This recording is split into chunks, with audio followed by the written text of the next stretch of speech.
Oh, I see. Now we're recording. Yay! I would have known that. Hey, it's December 1st. Yay! Yay! Christmas season, or Hanukkah, or Kwanzaa, or whatever else you want to celebrate. Happy holidays. Merry Christmas. Happy Hanukkah. Are there any other holidays I'm leaving out that somebody's celebrating? What did you say? What's Kwanzaa, Hanukkah, and Christmas. And Gabby's birthday. Rosh Hashanah? Is that now? No, it's now. No, this is the Hanukkah season. We tried. Are we okay? Yeah, I just want to show.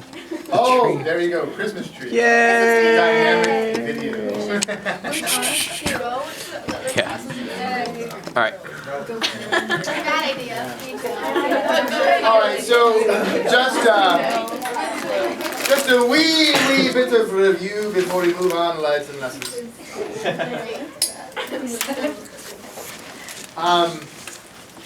We left off yesterday talking about the tale of three cities, and so I mentioned three of them.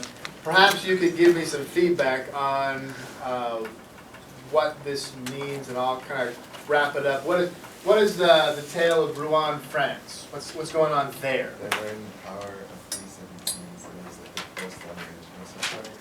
Yeah, first long-range bombing mission of the U.S. And it was successful.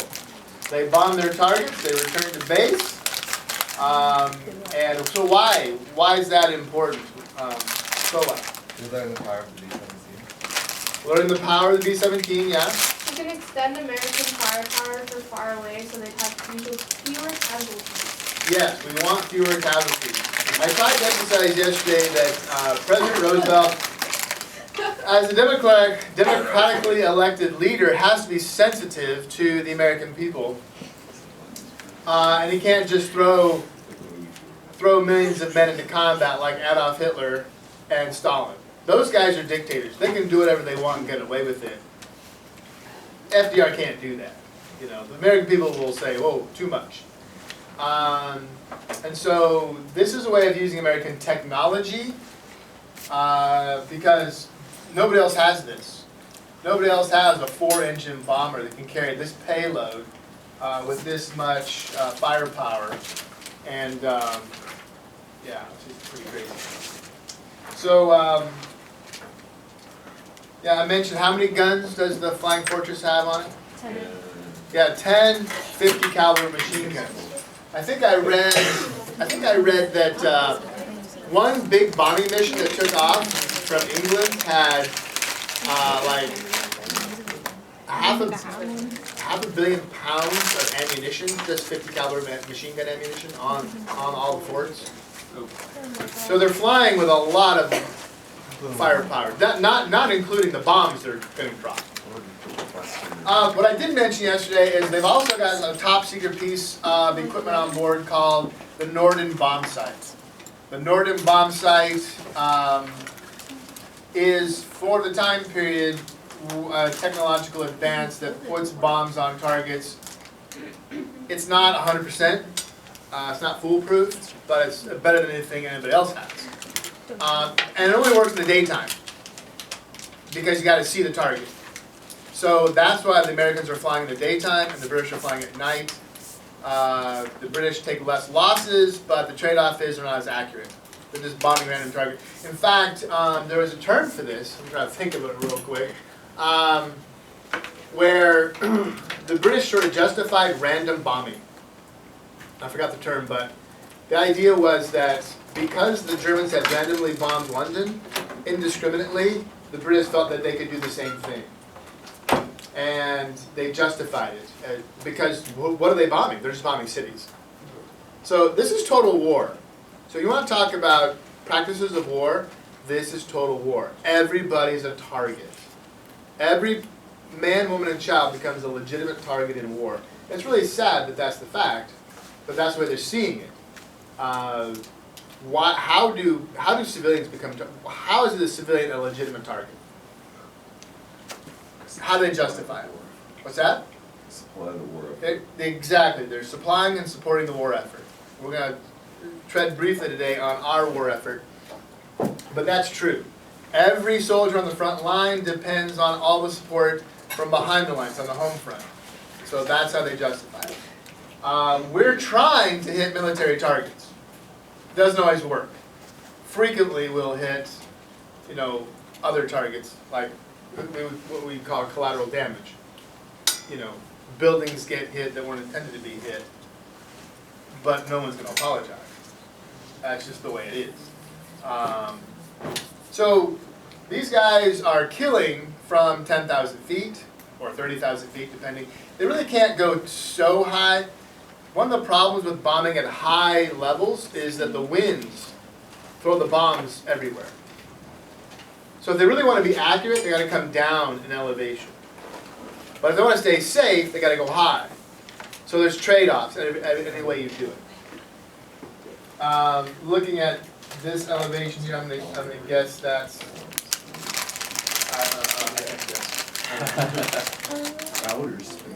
When you see, because they're not leaving contrails. I'm going to guess this is 10,000 feet. When you see jetliners leaving contrails, those clouds going across the sky, that's 30,000 feet. That's the cruising altitude of a jetliner. And the air condensates into clouds, the exhaust condensates. That's the elevation of Mount Everest.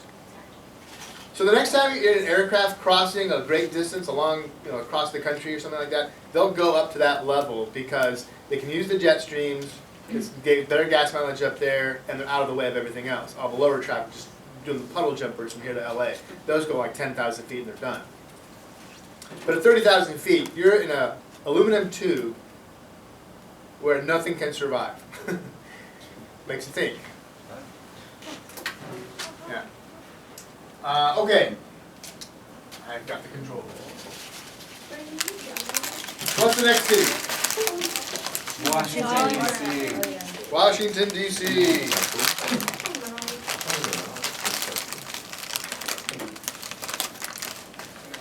What's the decision in Washington? They built the Pentagon so they can make decisions on the war. Built the Pentagon, make decisions on the war. What decisions have they made? Supplies will go. Sarah, Supplies I will saw go. 70% Germany, 30% Japan. Yeah. And the 90th division camp. Right. So, Sarah, you missed this yesterday. Yeah, no, I. 70% of the war effort will go to Germans, which is a kind of a secret. They don't really tell the numbers to the American people, but they really don't want the American people to think they're not concentrating on Japan, who attacked us at Pearl Harbor. So, and what's the 90 division gamble? That they only made 90 divisions of men, whereas like Russia and Germany had like 150, 170. Yeah, they have twice, 3 times as many soldiers in combat than we do. Oh, shoot. Make a connection to Rouen, France. We don't need as many people because we are technologically superior. Yes, and that leads us to Stalingrad. Well, they're just trying to kill them. What's that? Though they're just a bunch of the Russians are just throwing people in there. Like in the movie. They don't make it. So, you guys, I know that names are passing around, but a little bit louder. The Russians are pouring in soldiers. It's just Russian people. Yes, the Russians are pouring in soldiers. They don't have the technology. They don't have the weapons. They don't even get one. Enough weapons for all their soldiers. So, this is kind of crass or cynical. Some people might argue with this and say, well, we didn't conscientiously do that. But here's where this comes into play. And I haven't mentioned this yet. After Pearl Harbor, Stalin was very anxious for the United States, and this is important to understand, very anxious for the United States to open up another front. In other words, invade Europe. Now, why does he want Europe invaded quickly? Macario. I didn't hear what you were saying before. Okay, so after Pearl Harbor, Stalin demanded, strongly encouraged, the United States to invade Europe in 1942. So the war starts in December 41. So 42 is saying, you need to invade France. You need to get into Europe in 1942. Oh, maybe it's because he thinks that if the U.S. takes all of Europe, then the colonists aren't going to be able to take over Europe like after World War II. Well, no, now hear what I'm saying, because that's an issue, that's a different issue. Stalin wants the United States in France in 1942. Why?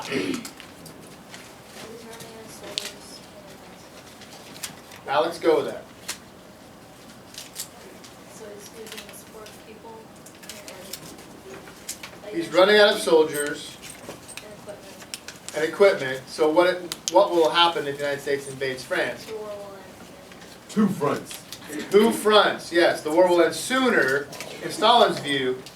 So what's the deal with two fronts? He's trying to World War I again. That's a divide. Yeah, Stalin wants to World War I again, and who lost World War I? He did. Germany. The Germans lost World War I because they were fighting a two-front war. They couldn't handle it. It was too much. It was too much. Too much. Very good. But, as we're going to see, one of the decisions is not to invade France in 1942. Does anyone know when we finally invaded France? 44. 44. What the heck took us so long? That's what we're going to talk about. We're going to talk about what took us so long, and we're going to talk about where we did go in 42 and 43 in the meantime. One of the reasons, so Stalin is one that two-front war. So, but this kind of plays into this idea, right? If we kind of move it slowly, benefit for us is that this is like key important stuff. Make sure you focus and write this down. If we move slowly into France, these guys will wear down the Germans for us. Because this is the only front the Germans have to fight, really. So basically, we're using Russia so that we don't have to do as much. Is that Less bleeding on our part. Yeah. Now, I said yesterday this will come back to haunt us in the Cold War. Oh, because Stalin doesn't trust us. True. Right? Yeah. All right, so just as a little side note here, both my grandfathers were in World War II. This is my grandpa Buck. He died in the 90s, and about 84 years old. But he originally started the war off not as a sailor, but as a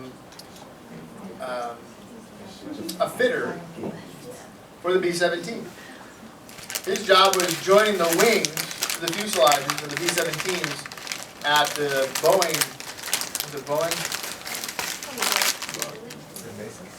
That was in Long Beach, California. What's that? He's like that guy on the left. You look at that guy. Yeah. Then this is my mom's dad, Oh yeah, you look like him. Tony. You look like a Tony. That's Tony Gofrani.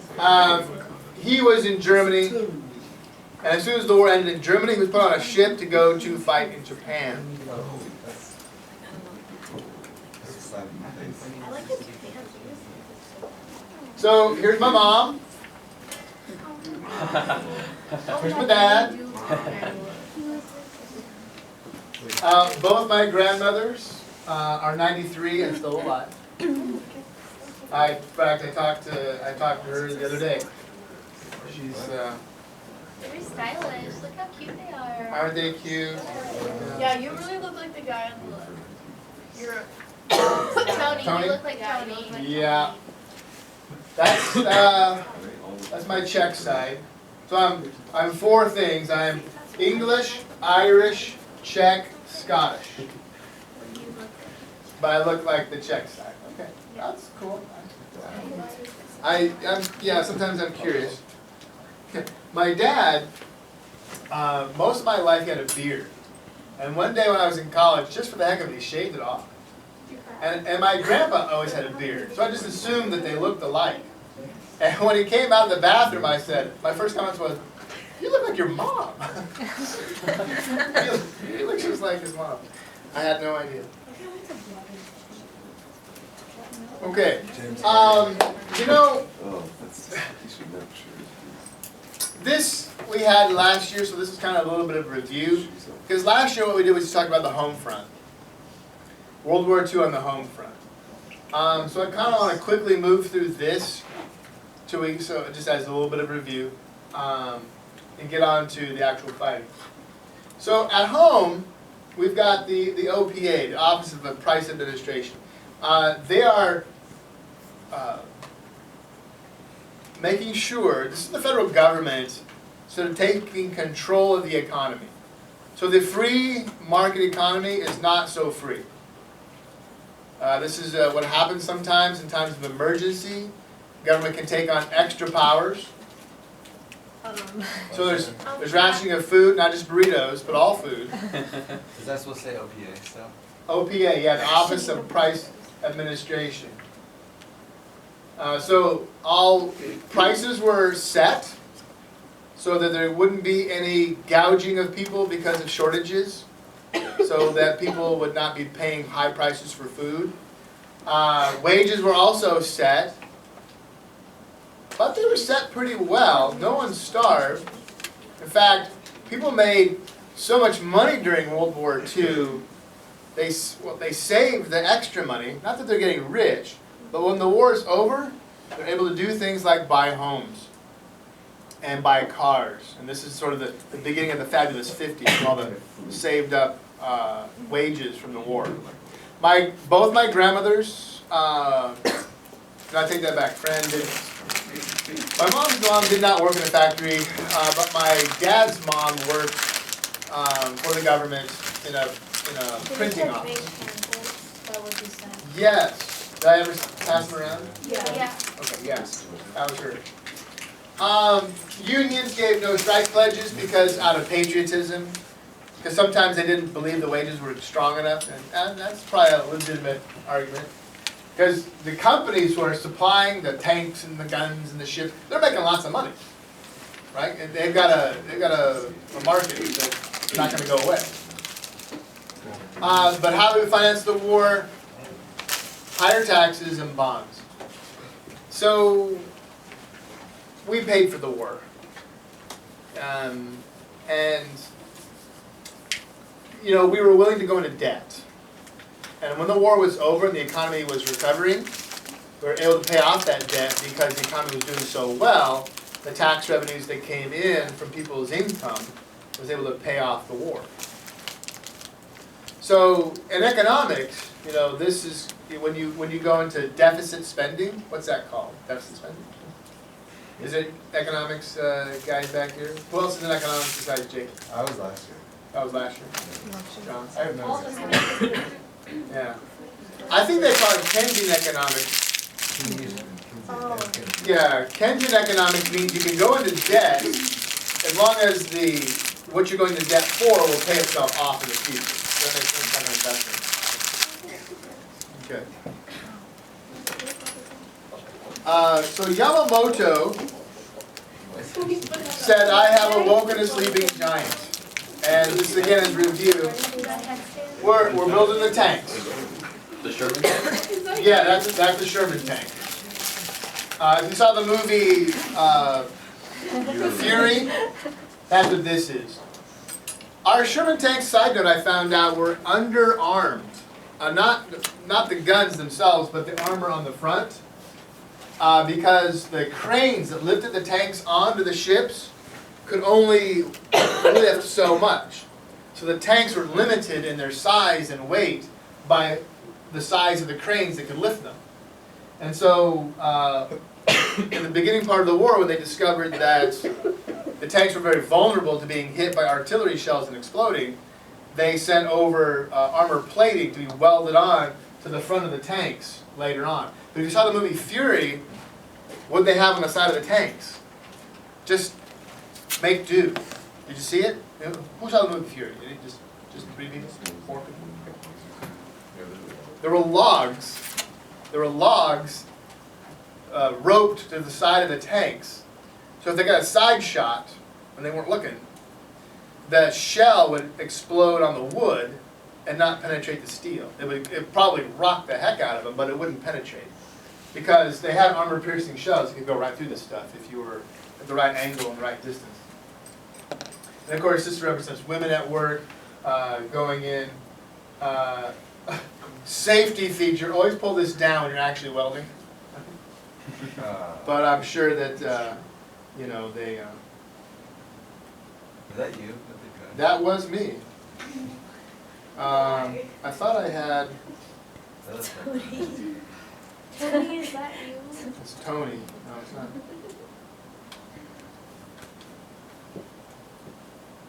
It's not coming up. That's weird.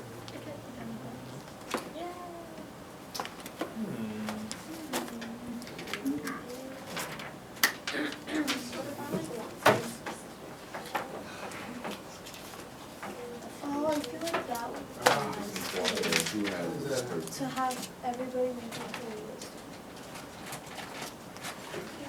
No, it's not that it's but no, but yeah. What are Randy playing something? His friends out there. Yeah, true. I'll say that.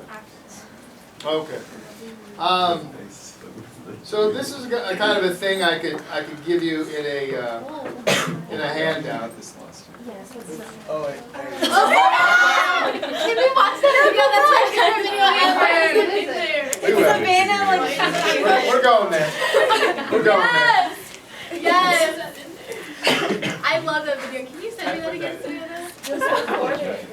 No, it's Okay. not. I'll have to action this. So somebody summarize this in your notes. What's going on here? Make an evaluation. American There were two perfectionists. Yeah. We're building crap. We are building a lot more. This is the sleeping giant. And so we will crush the Germans and the Japanese, not necessarily with more men, because that's not the case, but we got more stuff. We can, we got planes, we got bombs, we got artillery, we got tanks. We can overwhelm them with technology. So the point here, this is that technology issue. Our technology can overwhelm their technology. We should have put bears. Bears? Yeah. Armed bears? Yeah, drop them in behind the. Or the Okay. So, I showed you this before, right? Yes. Want to see it again? Yes. I love this thing. Very vicious tiger. Okay, so you're all familiar with modern weapons. This is the AR, or in the military, so it's the M16, and it's in the military, it's a fully auto rifle. So it's like a machine gun for the common soldier. But back in the early part of the century, in World War I, they only had a bolt-action rifle. A bolt-action rifle, and this is one of them, from 1917. Has 5 rounds on a stripper clip, and a soldier who was in the trenches had to push his bullets in like this and discard the clip. See, it's a little cumbersome. It's not as easy as putting a clip in. And then he closes it like this. And so if you were in the trenches, you'd say, "Here come the Germans. They're trying to get Paris." Woo! Here comes another one.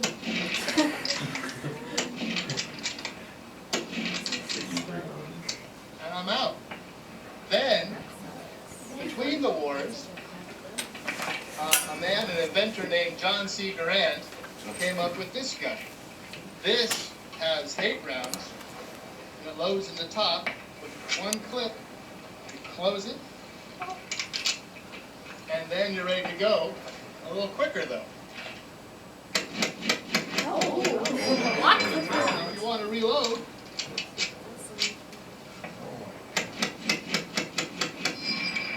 it's much quicker than the old World War I bolt-action rifle. So that was the improvement between World War I and World War II, and it's just in front of the machine gun that you saw earlier, the M16. Oh, yeah.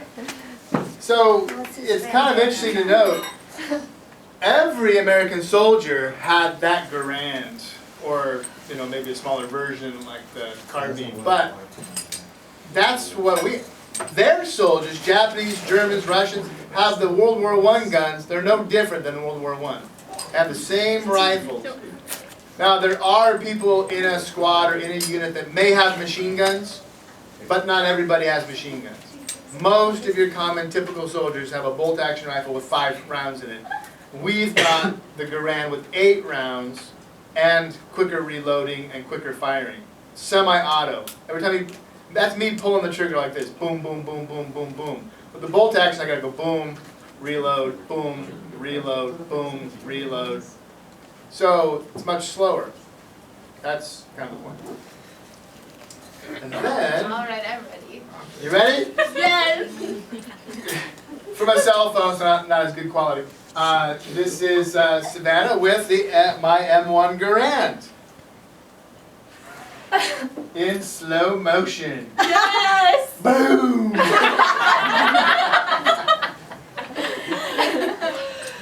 like so happy after. Can you watch it again? One more time. Boom!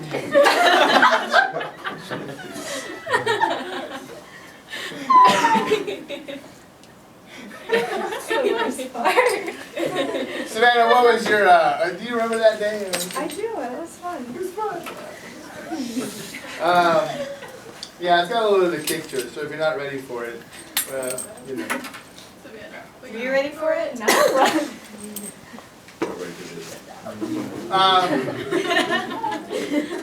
So this is Long Beach. This is probably the place where my grandpa worked. This is the nose cone of one of the bombers that they were building at the time. And here's the ladies getting them ready to go on the planes.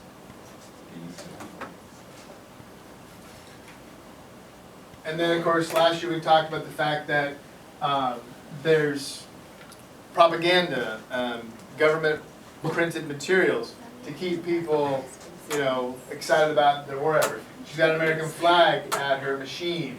Everyone's got a uniform. They've got some sort of badge on their uniform. Are they sewing? No, this looks like machine work. I see drill bits here. Oh yeah. Okay. So I don't know what they're making, but you gotta have. If they were selling, they probably wouldn't have eye protection. I was thinking maybe they were like broken like needles those, flying up in their face. those magnifying like glasses, Right, like no, stitching. No. Okay. So here's some of the propaganda. I explained the story last time of Doolittle's Raiders. This is one of the ones that was captured in China by the Japanese. So a lot of those guys are executed. Japs execute group of Tokyo air raiders. So he's one of the group. There's like 2 of them left. They used to meet like once a year and have a reunion, or maybe once every, I don't know, so many years. But they had glasses with everybody's name on it in this big case. And every time somebody died or didn't return to the Union, they turned his glass upside down. And they just agreed that, you know, the last 2 guys standing would open this bottle. I don't know what kind of alcohol it was, but they were the last 2 guys alive from Doolittle's Raiders were going to drink from that bottle and toast all the guys who had gone before them. What if there's only one left by the time of the time? Yeah, right. Kind of a lonely drink, huh? Yeah. Well, that's a weird picture. So this is interesting because we are working together as the Allied powers, but we're sort of a sort of uneasy alliance. You got the Soviet Union in here, which has never been our friend, right? With the United States, China, of course, Great Britain, Australia. I think this is Finland? No, Yeah. Finland was on the Finnish.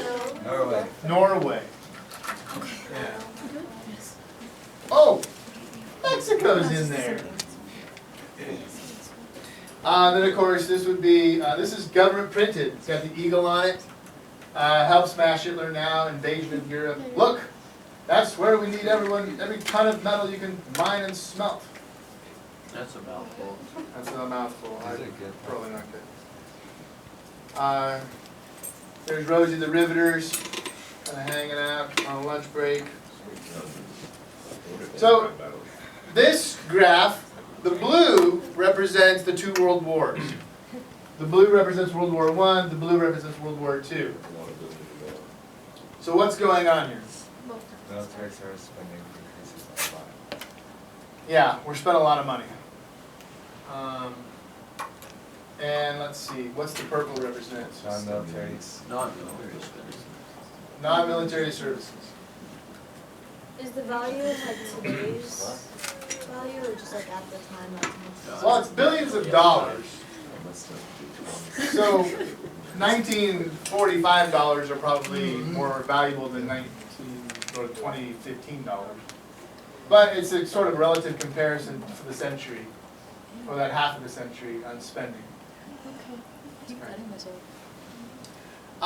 And just, you know, I think we also talked about this sort of tragic moment in American history where Japanese Americans were placed in internment camps. So since we talked about that last year, I won't spend time on it again, but just to remind you that there were sort of inadvertent casualties here at home. Yeah. Okay, so now to the battlefront, Germany.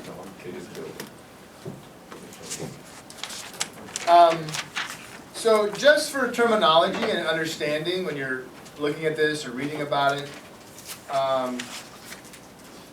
fighting Germany is known as the European theater. So there are two theaters of war. And where they got the term theater, not sure.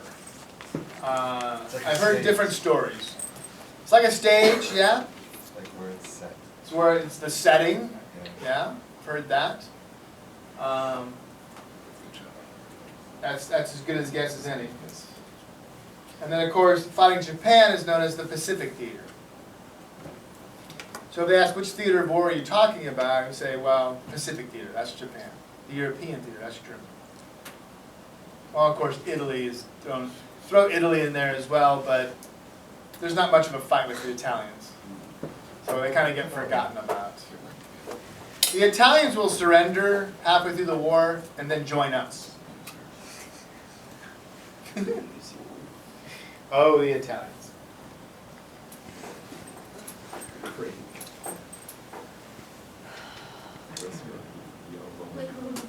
So this European theater map here kind of gives us the idea of what we've got to take back. The Russians are fighting on their home turf. Our target will be France, will invade from England. But that's not until 1942. We're really going to attack, what you can't see on the map here, North Africa first in 1942, and then Italy in 1943. Didn't you say like we went to North Africa and just said taking it and they surrendered or something? Like they didn't really fight? Well, yes and no. So I'll come back to the African theater in a minute. Okay. So the war kind of picks up for the European theater where we already knew it was going on. The secret war that was going on in the Atlantic, the shoot-on-sight orders that the president gave the Navy, now it's not a secret anymore, it's out in the open. So what happens is the Germans cross the Atlantic. And I showed you an image of the the Atlantic Ocean, and there was a dot on the map for every ship that was sunk, and prior to Pearl Harbor, most of those dots were on the European side of the Atlantic. After Pearl Harbor, it's no holds barred. The Germans aren't afraid of us, or afraid of fighting us anymore, and so they actually come on the attack. They cross the Atlantic, and the German U-boats will patrol the Atlantic coast. And they'll send over other U-boats to resupply those U-boats. I believe I called them cows. The cows bring their fat, and they're full of milk, also known as fuel. They'll bring food and fuel over, and so they'll resupply at sea. So secretly, someplace on a calm day, I presume, two German submarines would surface next to each other and transfer fuel and torpedoes and whatever they need to the U-boats. The U-boats also traveled in packs, known as wolf packs. They would attack convoys in packs so as to confuse the enemy as to where they were. They'd be all over the place. So our ships will be designated to destroy submarines. We'll be patrolling and defending the coast with destroyers. What do we have? What technology do we have? Talk about practices of war. What do we have? Radar. But radar's for the air. Sonar. Sonar for the water. So they'll ping. They'll send out a sound. When it bounces back, that tells you the distance of your target. We're also going to start the war against Germany in earnest without any boots on the ground with the B-17 and the B-24. These are both four-engine bombers. They're just built by different manufacturers. They both carry the same payloads. When you see a B-24, you can kind of tell the difference because it's got two tail wings.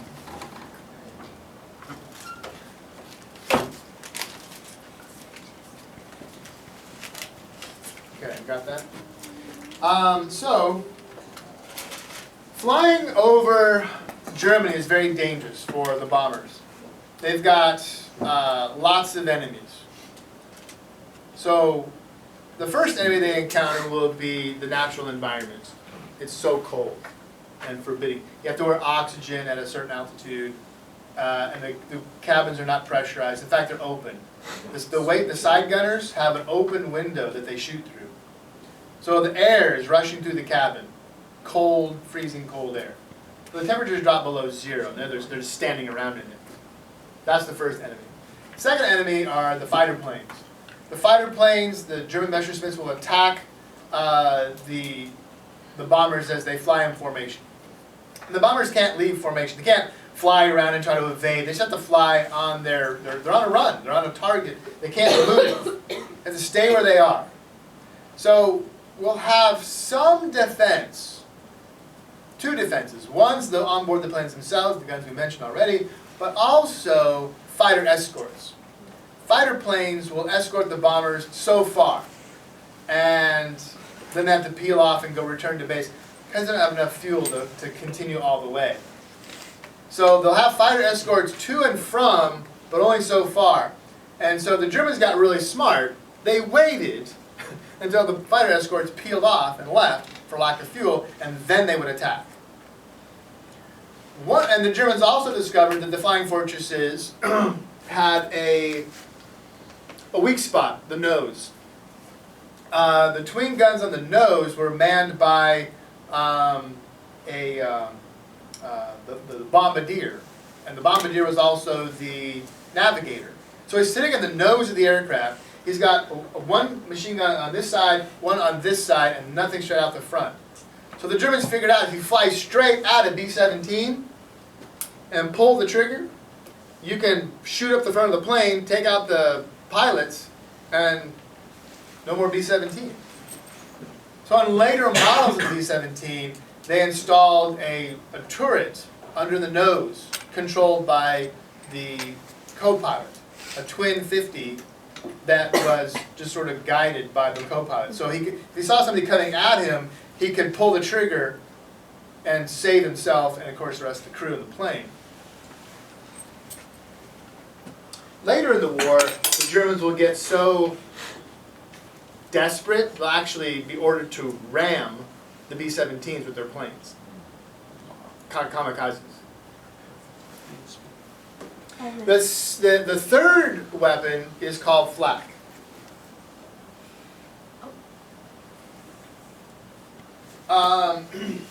Flak is an exploding bomb that goes off at a particular altitude. Once it reaches the altitude, it goes off and sprays steel everywhere in every direction. So once the German fighter planes peel off closer to the target, the flak guns start shooting from the ground. Boom, boom, boom, boom, boom. And so they'll see puffs of smoke, puffs of smoke, puffs of smoke. And if they go off close enough to the plane, they'll be sprayed with the steel pieces. This is flak. Notice the threads right here. Here is where that comes from.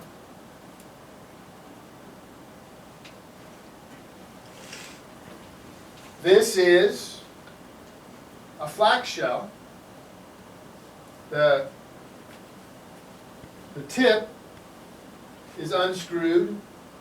All the powder is down inside the steel tube, and then the tip is screwed back on. So you see the part that we saw was the top of the bomb where the threading is. So the bomb just goes up and sprays steel in every direction. So this photograph I took of this guy here. He's one of the very few remaining living people who were on these planes, because that was 70 years ago. So he's probably, 17 or 18 when he flew on the plane. And we're under the wing of the B-17, and I wore the shirt. This is a B-17 called Piccadilly Lily. Piccadilly Circus is a place. Get my shirt. He signed it. I'm trying to remember his name. Should have written it down. I still want to read it. It's on my shirt. Can you see what it says? It's like William Richardson. Wilbur. Yeah. William. That Wilbur. His name was Wilbur. So they are working to restore this B-17 from World War II called Piccadilly Lily. So nose art. Every plane was allowed to have a painting on the side to be personalized by the pilots. So this image of the girl with her skirt flying up, school appropriate, I think not, is the art that was on the side of the plane. So Piccadilly is a place in London where the soldiers, the pilots who were off duty, could go and hang out and meet girls. So Piccadilly Lily is a reference to a British girl who would like to meet American flyers.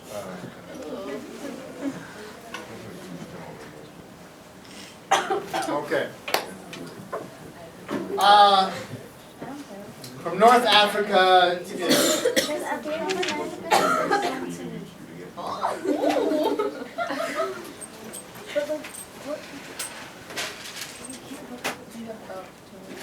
how many? A minute. 1 minute? Yes. 1 minute. Okay. So the first place we will strike during the war with troops is North Africa. When Roosevelt said, "I want troops fighting in 1942, his generals said, "Well, that's a little too soon. We can't get it done." He says, "I don't care. We just got to go someplace." And so they decided to attack what they referred to as Hitler's soft underbelly. An easy target, and that was North Africa. It did not turn out to be as easy as we thought. But it is the first place we will attack and actually fight the Germans. So we'll pick that story up on another day.